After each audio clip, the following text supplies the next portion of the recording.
Esta homilía llega a ustedes a través de Radio Claret América, el Instituto Bíblico Claretiano de las Américas y su estación hermana Bendita Eucaristía Radio en la ciudad de Fresno. Presentan Poniendo el Evangelio en Práctica con el Padre Manuel Villalobos, un programa para aprender a amar a Dios sin miedo. Iniciamos. Buenos días, hermanos y hermanas que nos sintonizan a través de Radio Claret América y de su estación hermana de Bendita Eucaristía Radio en la ciudad de Fresno, California. Mi nombre es Manuel Villalobos Mendoza, soy misionero claretiano de la provincia de los Estados Unidos y Canadá. Y cada semana es una alegría compartir con ustedes esta palabra, este mensaje de amor. Este mensaje que a veces nos cuestiona y nos hace dudar de la presencia de Dios. Acabo de recibir hace unas horas la triste noticia que una de mis sobrinas ha fallecido. Y bueno, no tengo palabras para consolar a mi hermana Raquel, a su esposo Arturo, pero espero en Dios que les dé paz, que les dé tranquilidad, que les dé la certeza de que aún en el momento del dolor y del sufrimiento se encuentra Dios. Y a todos y a todas que están sufriendo, que están padeciendo, que se sienten enfermos, enfermas, que se sienten abandonados de Dios, les invito a no dudar de que Dios está con nosotros. A veces es difícil experimentarlo, sentirlo, pero van a ver cómo después nuestra alegría, nuestra felicidad va a ser inmensa, porque nos movemos por fe, solamente por fe. Así que hermanos y hermanas, esta homilía, esta reflexión va a ser para el día 22 de noviembre. Y antes de comenzar nuestra reflexión, me gustaría invitarles a que le pidan a Dios que derrame su bendición, su espíritu sobre ustedes. Señor Jesús, te pedimos que cuides de todas las personas que están sintiéndose olvidadas, abandonadas. Te pido especialmente por mi hermana Raquel, su esposo Arturo.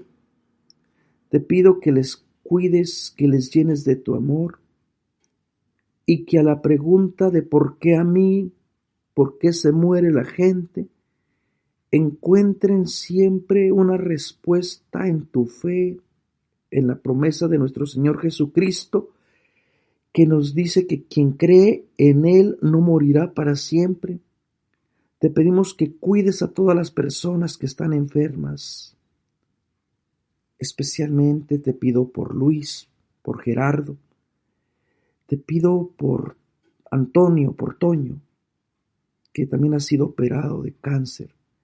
Te pedimos que les des la certeza de que tú nunca los abandonas, de que tú sufres con ellos. Te pido también por toda la gente que nos sintoniza, para que sienta tu amor, para que sienta la confianza en ti. Y te pido también por todas las personas que trabajan en los hospitales, por los médicos, las enfermeras, por toda la gente de la salud, para que en esta pandemia que todavía está más fuerte que nunca, no se cansen de seguir creyendo en el bien para toda la comunidad. Todo esto te lo pedimos por Cristo nuestro Señor. Amén. El Evangelio está tomado del capítulo 25, versículo 31-46. En aquel tiempo dijo Jesús a sus discípulos: cuando venga en su gloria el Hijo del Hombre y todos los ángeles con él, se sentará en el trono de su gloria y serán reunidas ante él todas las naciones. Él separará a unos de otros, de la misma manera que el pastor separa las ovejas de las cabras, y pondrá las ovejas a su derecha y las cabras a su izquierda. Entonces dirá el rey a las personas de su derecha: vengan ustedes, personas bendecidas de mi Padre, a heredar el reino preparado para ustedes desde antes de la creación del mundo. porque tuve hambre y me dieron de comer, tuve sed y me dieron de beber, era migrante y me recibieron, estuve desnudo y me vistieron, estuve enfermo y me visitaron, estaba en la cárcel y fueron a verme. Entonces los justos le contestarán: Señor, ¿cuándo te vimos con hambre y te alimentamos, con sed y te dimos de beber? ¿Cuándo te vimos migrante y te hospedamos, o desnudo y te vestimos? ¿Cuándo te vimos enfermo o encarcelado y fuimos a visitarte? El rey les dirá: les aseguro que cada vez que lo hicieron con uno de los más insignificantes de estos humildes, de estos mis hermanos, conmigo lo hicieron. Entonces les dirá a los de su izquierda: apártense de mí, malditos, vayan al fuego eterno preparado para el diablo y sus ángeles, porque tuve hambre y no me dieron de comer, tuve sed y no me dieron de beber, fui forastero y no me hospedaron, estuve desnudo y no me vistieron, enfermo y en la cárcel y no me visitaron. Entonces también estos contestarán: Señor, ¿cuándo te vimos con hambre, con sed, migrante, desnudo, enfermo, en la cárcel, y no te asistimos? Y él replicará: les aseguro que cada vez que no lo hicieron con uno de estos los más humildes, tampoco lo hicieron conmigo. Y estos irán al lugar del castigo eterno, y los justos a la vida eterna. Palabra de Dios. Hermanos y hermanas, estamos ante el culmen prácticamente del año litúrgico, y casi que como era de esperarse de este evangelio, porque ya lo venimos anunciando desde hace varios domingos, que Jesús vive, que Jesús se encarna, no solamente en nuestra humanidad, se encarga en una humanidad prácticamente deshonrosa, de los más pobres, de los más necesitados. Ese es el despojo del Dios grande que se humaniza, y se humaniza, como va a decir Pablo, en una forma de esclavo, de lo más bajo. No nace como príncipe, no nace como rey, aunque ahora está en este contexto de rey, de gloria, de las nubes, de los ángeles. El Dios grande que se hace pequeño, que toma lo insignificante y que ahora en su propuesta de vida, pues está también el de juzgar, el de convocar, el de reunir, ¿verdad? Este género o este evangelio que acabamos de escuchar utiliza un género que se llama apocalíptico. En el género apocalíptico se hablan de imágenes, de guerras, de terremotos. Entra en conflicto el bien, el mal, y como que parece que por allí también va esto: ángeles, demonios, cielo, tierra, fuego, agua, así como que todo el cosmos entra en una convulsión. Pero esto era una manera típica de hablar. Y por eso tampoco hay que tomarlo literalmente. Tenemos que ir desmenuzando, tenemos que ir saboreando y tenemos que ir viendo qué es exactamente lo que este evangelio pretende darnos a conocer. Porque también el lenguaje apocalíptico, bueno, la gente habla del fin del mundo y la gente se espanta. parece ser que aquí no es el fin del mundo, es el fin de una institución que optó por la injusticia, por asesinar a los más pequeños, y luego viene una renovación, ¿no? Entonces, primeramente, no podemos tomarlo todo literalmente. La Biblia tiene que la persona tener ciertas herramientas para explicarse. Por eso es que estudiar Biblia se lleva su tiempo. No es solamente leer la Biblia, hay que aprender a ir viendo lo que está detrás del texto, ¿no? Algo ha quedado también en nuestro lenguaje ordinario del lenguaje apocalíptico. Cuando la gente habla, por ejemplo, que me trague la tierra, que me caiga un rayo. La gente realmente no está diciendo que la tierra se va a abrir. Es una manera de expresar un sentimiento de sorpresa, ¿no? O que me caiga un rayo. Pues la gente realmente no quiere que le caiga un rayo, pero a veces pone esto como una manera de defender su verdad. Bueno, entonces en este lenguaje aparece la imagen ya no de Jesús, ya no de Jesús que es lo humano, ya no aparece Jesús en esta realidad limitada por el tiempo, por el espacio, y este es un Jesús glorificado, por así decirlo. Es la realización plena de lo humano, el Hijo de lo humano que viene en gloria, la gloria de Dios que se ha manifestado siempre y que ahora se revela prácticamente. Es como decir quién es Dios, quién es Jesús y quiénes están invitados. Si ahorita no descubrimos exactamente cómo es que Dios actúa, porque nos movemos por fe, como les estaba diciendo ahorita al inicio de la homilía, con las palabras para consolar a mi hermana, de decir, nos movemos por fe. Sabemos que detrás de vida, detrás de la muerte, siempre hay que movernos en fe, siempre hay que movernos con la certeza de que Dios está detrás de las personas que se esfuerzan por reconocerle en la gente que nada tiene. Entonces, se revela el misterio. La salvación o la condena o el estar de un lado o del otro no depende de Dios, depende de la persona que haga sus opciones o que haga sus decisiones, ¿no? Entonces, aparece con la idea de la imagen de la gloria de Dios. Esta es una manera de hablar de Dios, porque a Dios nadie lo puede ver, ¿no?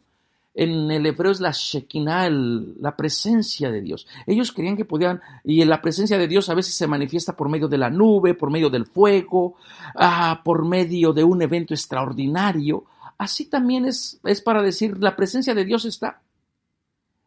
Y a veces la gente que está esperando que la presencia de Dios se manifieste con signos cósmicos, con símbolos extraordinarios, pues van a quedarse defraudadas por esta espiritualidad que Jesús ofrece. Si ustedes son de las personas que quieren ver la gloria de Dios como una nubecita, como un viento, o como algo que ustedes se imaginan que se los lleva la nube, pues se van a quedar desilusionados, les decía, porque la gloria, la presencia de Dios se manifiesta, pero se va a manifestar en rostros concretos, específicos, en historias que a lo mejor ni siquiera nosotros nos imaginamos. ¿Cómo es posible que esta gloria de Dios se manifieste en la persona que tiene hambre, en la persona que tiene sed? Si a nosotros nos hemos acostumbrado a ver la presencia de Dios en el templo, en los sacramentos, en las celebraciones de la misa, y si es con el obispo mucho mejor, y si es con el papa, pues ni se diga. Nosotros estamos acostumbrados a ver la gloria, la presencia de Dios en tantos eventos extraordinarios, pero de pronto ver la gloria, la presencia de Dios en personas ordinarias, en personas con las cuales a diario convivo, ¿cómo me pueden ellos y ellas manifestar la gloria de Dios? Y bueno, parece que es esto exactamente la radicalidad del Evangelio. Entonces se habla que Jesús viene. Y les había dicho hace 2 semanas que Jesús nunca se fue. Jesús vive. Y entonces, ¿por qué dice que viene? Porque aquí ya no se va a manifestar de una manera que nadie lo reconozca. Aquí va a tomar su papel prácticamente de haber sido exaltado por su fidelidad y por su entrega hasta la muerte. Entonces ya es un Cristo glorificado, pero un Cristo glorificado que está con la comunidad, que se identifica plenamente con la comunidad y que ahora solamente como Cristo glorificado y como juez universal, fíjense que no condena, solamente actúa de acuerdo a lo que la gente le presenta. Entonces pone la imagen de las ovejas y la imagen de los corderos. Y bueno, estas imágenes son bastante conocidas porque, las ovejas, los profetas continuamente, también Ezequiel hacía esta separación. Dice, cuando venga Dios mismo, que va a venir a juzgar a las ovejas, separará a la oveja flaca de la oveja gorda, a la oveja enferma de la oveja sana, a la oveja pobre de la oveja prácticamente rica. Y ya va a haber una distinción entre oveja y carnero. Entonces Jesús está cumpliendo justamente esa profecía de Ezequiel, ¿no? ¿Y quiénes eran las ovejas? El pueblo de Israel. El pueblo de Israel se creía que eran las ovejas de Dios, pero dentro del pueblo de Israel, las ovejas también se fueron con otros pastores, se fueron con otros dioses, se corrompieron, traicionaron al Dios verdadero. Y claro, el simbolismo de las cabras, pues es un simbolismo también que hay que tener en cuenta, porque las cabras en el mundo bíblico representaban lo indómito, representaban lo rebelde y también era símbolo también de llevar una vida muy, muy superflua, muy frívola. Esa era la imagen de las cabras, ¿no? Y puede ser que el autor Mateo esté solamente narrando también lo que ve en su contexto, donde los pastores de Israel separan, cuando tienen rebaños mixtos, separan a las ovejas de las cabras, porque regularmente se creía que, las ovejas son más mansas en ese sentido, y las separaban, no podían estar en esta mezcla para que descansaran más las ovejas y también las chivas o las cabras estuvieran tuvieran más lugar, ¿no? Yo les he contado en alguna ocasión que antes de andar cuidando almas y de andar cuidando gente, yo en mi infancia anduve cuidando mis chivas y no era muy buen cuidador porque siempre se me perdían. Si no, ahí están mis hermanos que no me dejarán mentir. Siempre llorando, cuidando esas chivas que nunca llegaba con ellas completas. Y también mi papá las separaba, especialmente separaba a las chivas, las separaba de las vacas, y también las separaba también especial de los chivitos para que tuvieran más leche, ¿no? Esta es imagen de separación, pues causa un poquito de conflicto. Así que desde mi infancia yo andaba como Amós detrás del rebaño, pero un día el Señor me tomó y me dijo, ve y profetiza. Y les puedo decir, hermanos y hermanas, que cuidar chivas es más fácil que cuidar gente, porque la gente es muy complicada, somos muy complicados.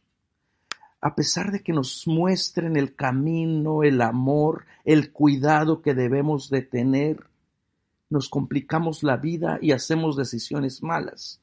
Entonces también pone la imagen de la izquierda y de la derecha, todos los que están a la derecha, símbolo de lo bueno, los de la izquierda, símbolo de lo malo. Hasta el día de hoy, ¿no?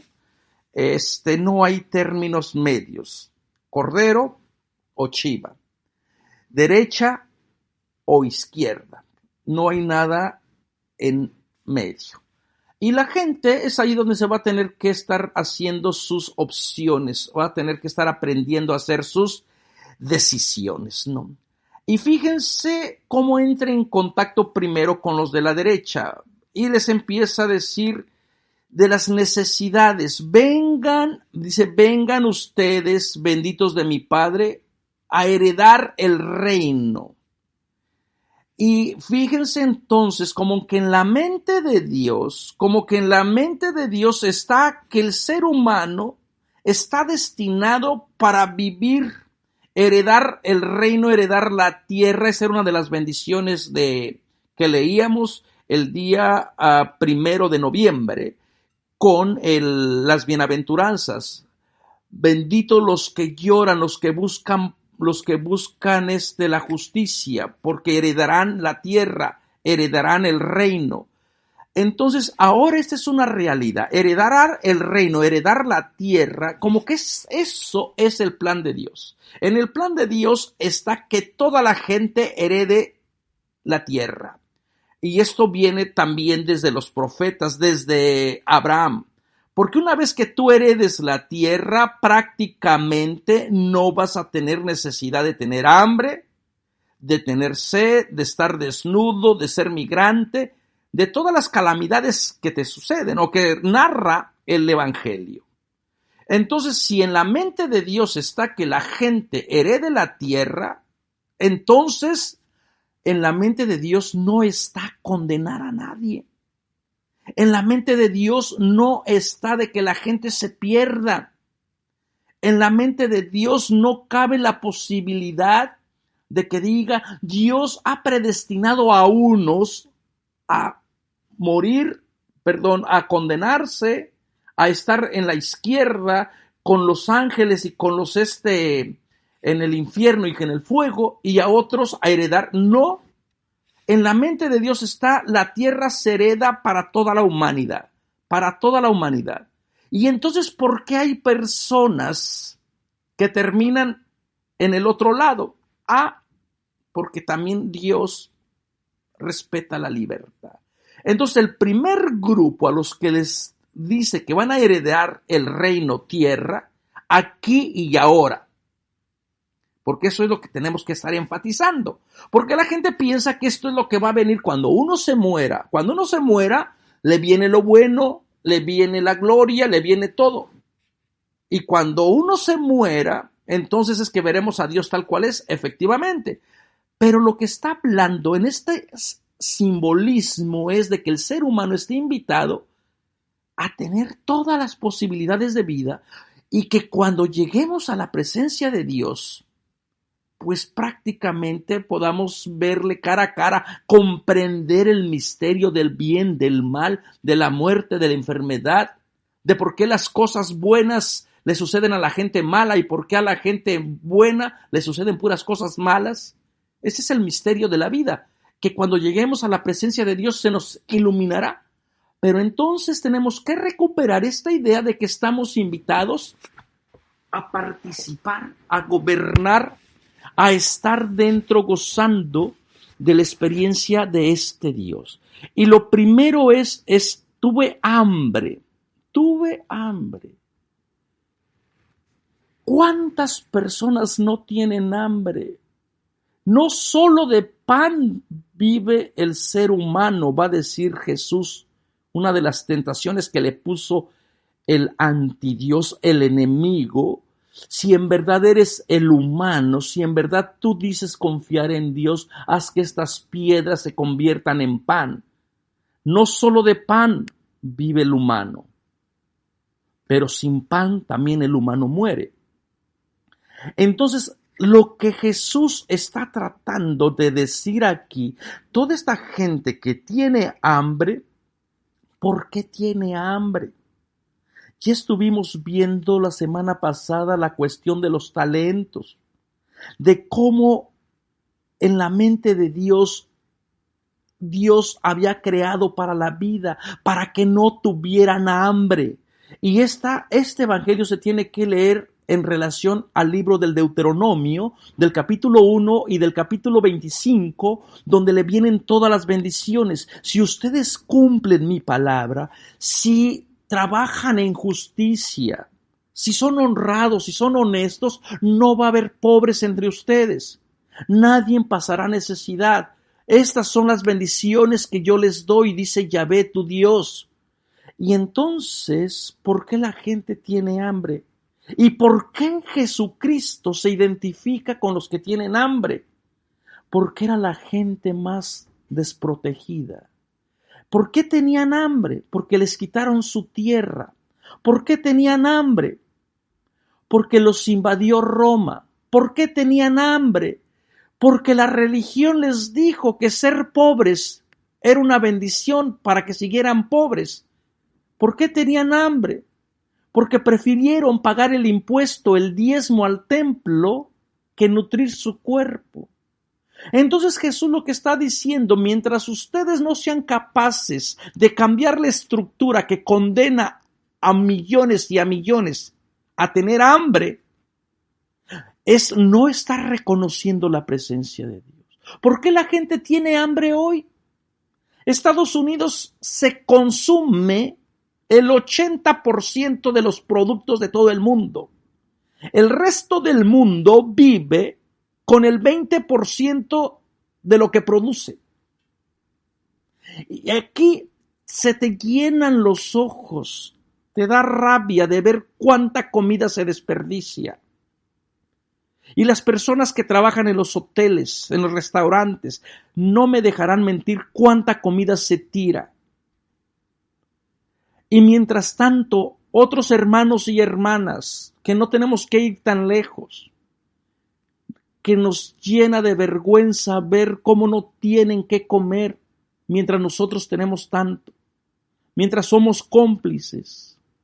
Y yo creo, hermanos y hermanas, que lo que Jesús no es solamente estar diciendo qué bueno que le diste asistencia, que le diste de comer, no.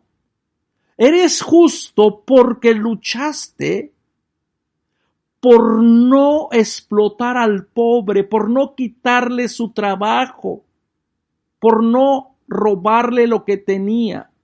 Por eso es que la tierra y el reino de Dios te pertenece, porque vives con los valores de Jesús. Y no reconocer al que tiene hambre, pensaste equivocadamente que hay que acaparar, hay que robar, hay que hacer usura. Y eso no es lo que Dios quiere. Entonces, ¿por qué la gente tenía hambre? Porque hubo personas que, muy religiosas, muy respetuosas de la ley, hicieron de la pobreza una bendición y ellos se quedaron prácticamente con su dinero, con la riqueza de los pobres.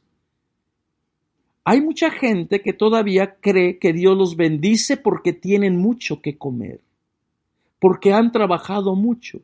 Y deberíamos de cuestionarnos si mi alegría, si mi bendición no será el producto del llanto de los pobres, de los más miserables, de los que han perdido todo en estos desastres naturales, que se te va el corazón escuchar historias de nuestros hermanos claretianos donde nos dicen que comunidades enteras perdieron sus casas, familias desintegradas, que no tienen nada.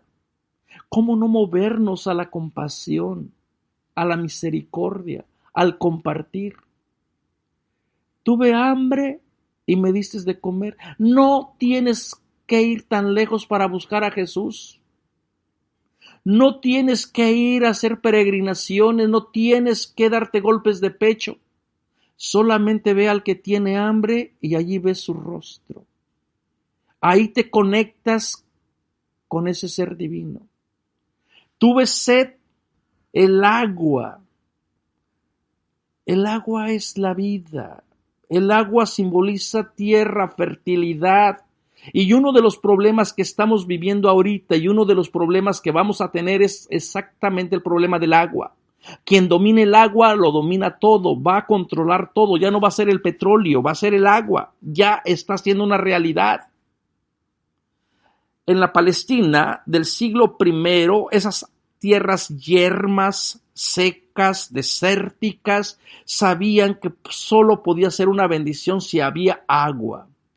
Y este es un simbolismo entonces también de Jesús que se identifica con los que tienen sed. Pero los que tienen sed de que sus tierras se rieguen, de que sus tierras florezcan, de que verdaderamente el desierto se convierte en vergel, como decía la profecía de Isaías. No ven todo nuevo, lo estoy realizando. Del desierto van a surgir los vergeles, pero ¿cómo puede surgir la vida si no hay agua? Si no hay ni tierra, porque ya no la robaron. Por eso Jesús también en el Evangelio de Mateo, toda la persona que les dé, aunque sea un vaso de agua, les aseguro que no quedará sin recompensa. Porque a través del agua significa bendición, significa te comparto lo que Dios generosamente nos ha dado. Va en la misma línea del tener hambre. Fíjense que las necesidades son necesidades esenciales. Jesús no está pidiendo que lo reconozcan porque no tuve un teléfono, porque no tuve cosas extraordinarias, superfluas. Está diciendo, lo único que hay que ver es en las necesidades más primarias, más esenciales, reconocer su presencia. Tuve hambre, tuve sed. Por eso Jesús también se va en el Evangelio de Juan, se va a identificar plenamente con el agua. Vengan a mí todos los que tienen sed. Vengan a mí todos los que tienen sed. O en el diálogo que tiene con la mujer samaritana en el capítulo 4 del Evangelio de Juan.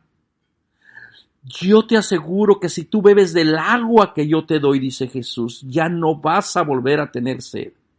Y en el agua se convierte en agua viva con símbolos, posibilidades de que la gente riegue su tierra, vive en paz, coma del producto de su tierra.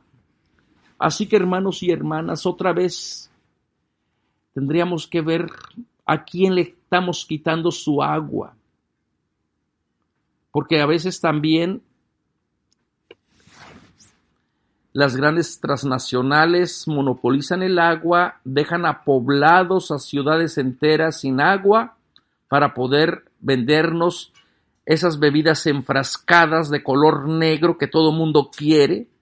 Y esas grandes transnacionales destruyen toda la ecología, se están robando todos los manantiales. Y uno se queda pensando, ¿será esto lo que Dios quiere? Cuando la creación le pertenece a Dios, ¿no seremos cómplices de estar matando a gente, privándoles de la vida, privándoles del líquido vital, de la bendición de Dios? Y luego la otra, fui migrante. ¿Por qué la gente migra? ¿Por qué la gente deja su país, su cultura? Y aquí ustedes van a tener muchas historias que se van a identificar con esta bendición. Jesús que vive en la persona migrante. Quizás a muchos políticos no les va a gustar esta explicación, porque con tanta ley antimigrante, con tanto racismo, en vez de acogerle, la gente los rechaza. Estaba migrante, era extranjero y me acogiste, me recibiste. Pero también hay muchas maneras de ser migrante. No hay que dejar incluso a veces la tierra para sentirse que no pertenece.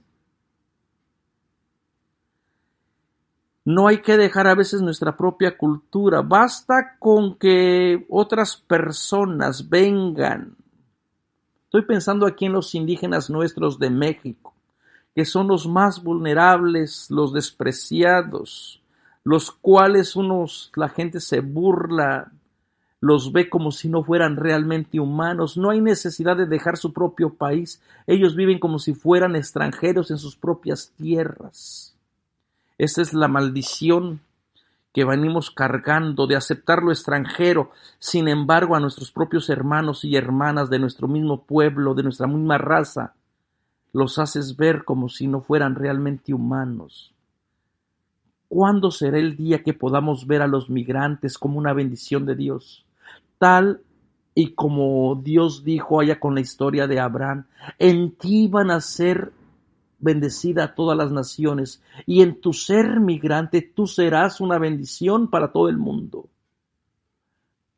Hermanos y hermanas, si no somos capaces de reconocer a Jesús que está en los migrantes, ¿qué nos podrá mover? ¿Qué nos podrá ayudar a conectarnos con este Cristo? Con este Dios que ya no es tan grande, que ya no vive allá en las nubes, que ya no está allá en los tronos de gloria, en los querubines, con los ángeles, sino en un Dios que se abaja, que toma rostros concretos, historias específicas y que nos invita a reconocerle justamente en esos rostros. Yo creo que nos debería de ayudar a cambiar toda nuestra espiritualidad. Y si somos capaces de entender que Jesús vive en el que tiene hambre, en el que tiene sed, en la persona que es migrante, pues también le daríamos igual de importancia como el ir al templo, ¿verdad? Le daríamos igual de importancia como atender los sacramentos. Entonces, era migrante, estaba desnudo, una persona desnuda, fíjense, la persona desnuda es vulnerable, no solamente al frío, a la intemperie, sino también es como si se le robara su humanidad. El vestido representa su persona. Quitarle su vestido es quitarle su humanidad. Jesús, que se identifica incluso con los que no valen nada, con los que nada tienen, con los que son prácticamente olvidados, humillados, los que viven sin honor por estar desnudos. Una persona desnuda en el siglo I era una persona que no tenía honor. Y por eso va a haber muchas leyes que van a proteger la vida de la persona migrante, del huérfano, de la persona pobre. Me viene ahorita el texto, por ejemplo, de Amós, donde dice: si el pobre tuvo que alquilar, te dejó en prenda su manto, tú tienes que regresárselo en la noche, porque es lo único que tiene para cubrirse. Porque si el pobre clama a Dios porque tú le retuviste el manto para obligarlo a pagarte, Dios le hará justicia.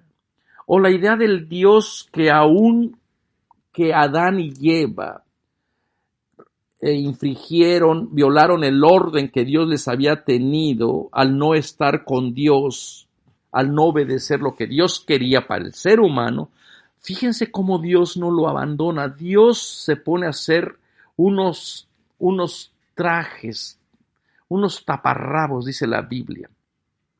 El Dios que protege, el Dios que te da mi bendición, el Dios que cubre tu desnudez, el Dios que pone. Por eso es importante el vestido también en el bautismo. El vestido es la identidad de ser hijo, de ser hija de Dios, que te la da solamente Dios. El vestido que simboliza que Dios está contigo, que Dios no te va a abandonar. O en la parábola del hijo pródigo, el papá amoroso que rápido, pónganle el vestido nuevo, zapato nuevo, el anillo. Otra vez te devuelvo la dignidad de ser hijo, de ser hija de Dios. Entonces el estar desnudo es quitarle esa dignidad, es como si estuviera muerto en vida. Lo deshumanizaste tanto que ya ni siquiera reconoces que allí está una persona que es hija de Dios. Entonces, ver a Dios en la persona desnuda es ver en el otro, en el que no vale, en el que no cuenta, en el que no tiene nada, ver precisamente a ese Dios. El que está encarcelado y el que está prácticamente enfermo van en la misma línea. Una vez que ya no tienes pan, que no tienes agua, ¿qué esperas de ti? Y la gente puede decir, pero qué negligente es, ¿por qué no va al médico? ¿Por qué no se cura? ¿Cómo puede curarse una persona si no tiene dinero?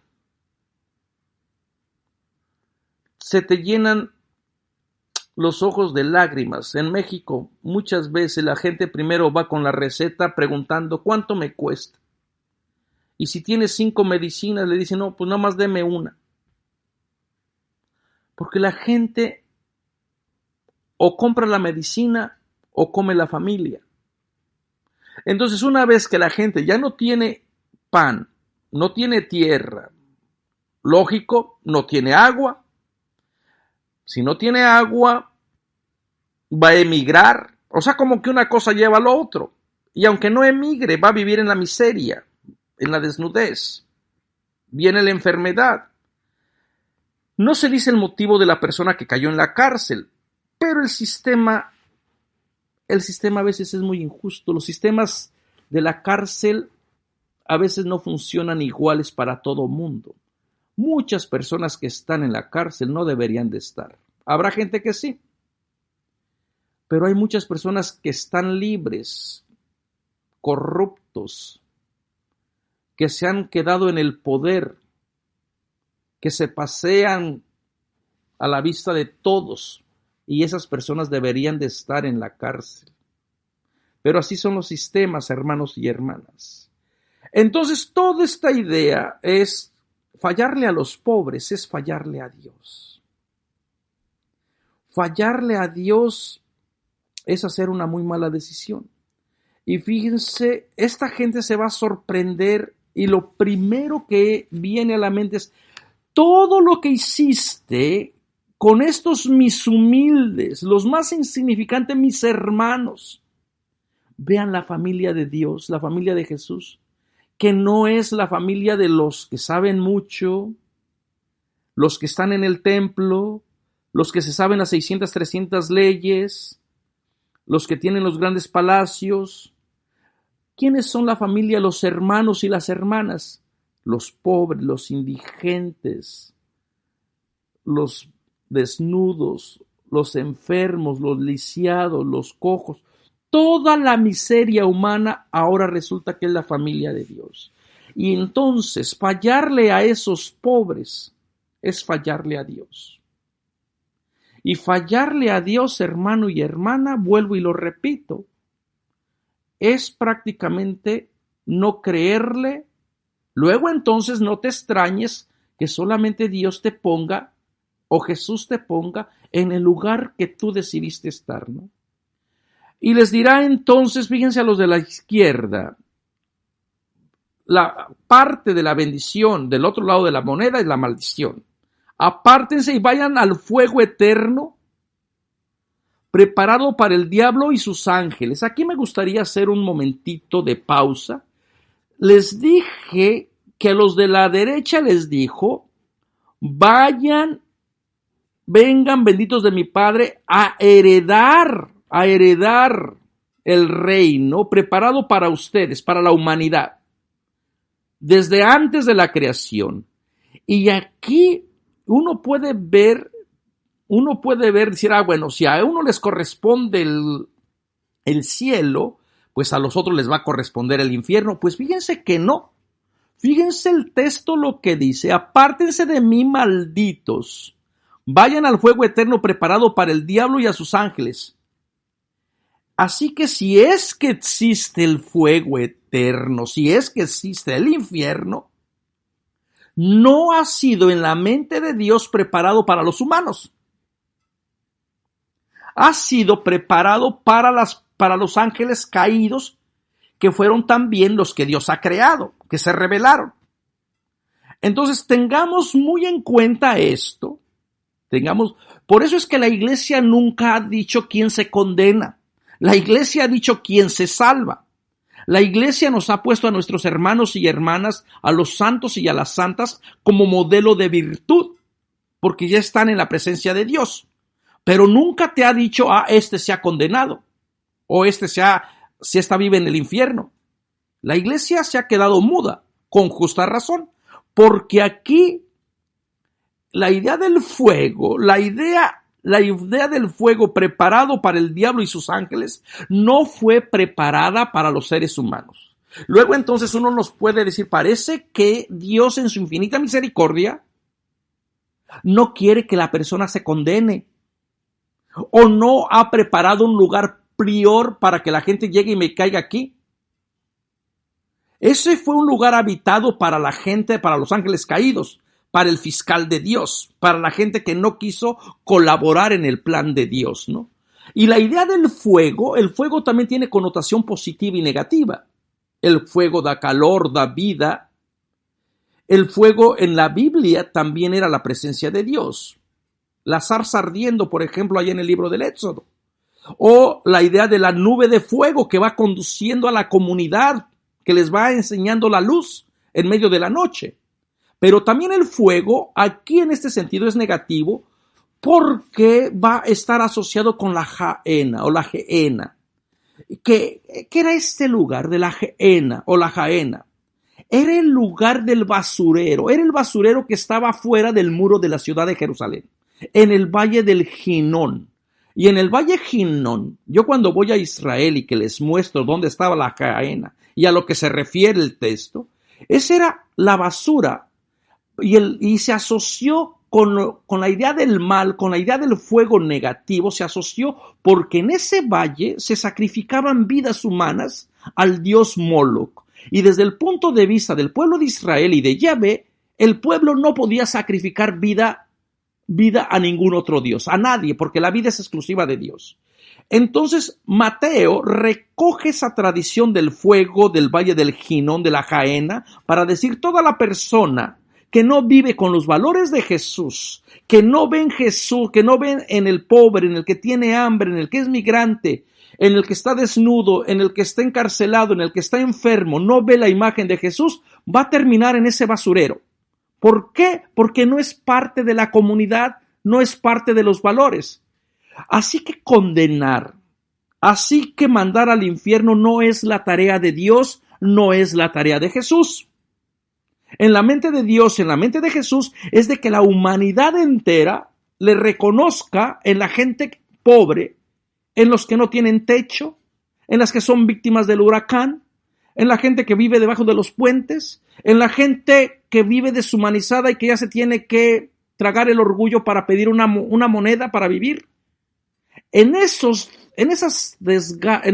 piltrafas humanas, en esas personas, se manifiesta la gloria de Dios.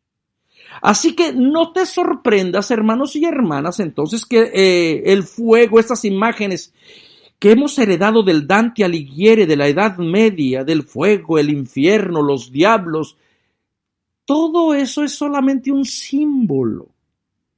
En la mente de Dios está que tú goces, que tú llegues a la plenitud, que le reconozcas, que te incorpores a su plan de vida. Así que, hermano y hermana, si tú quieres saber dónde vas a terminar, examínate día con día. Soy capaz de reconocer a Dios en los que no tienen nada. Me reflejo en la gente que no tiene que comer, y no busques pretextos. No busques, es que luego se emborrachan, es que yo no doy por esto y por lo otro, es que el otro día, no. Aquí es bien directo, bien radical. Tuve hambre, tuve sed, estaba enfermo, era migrante.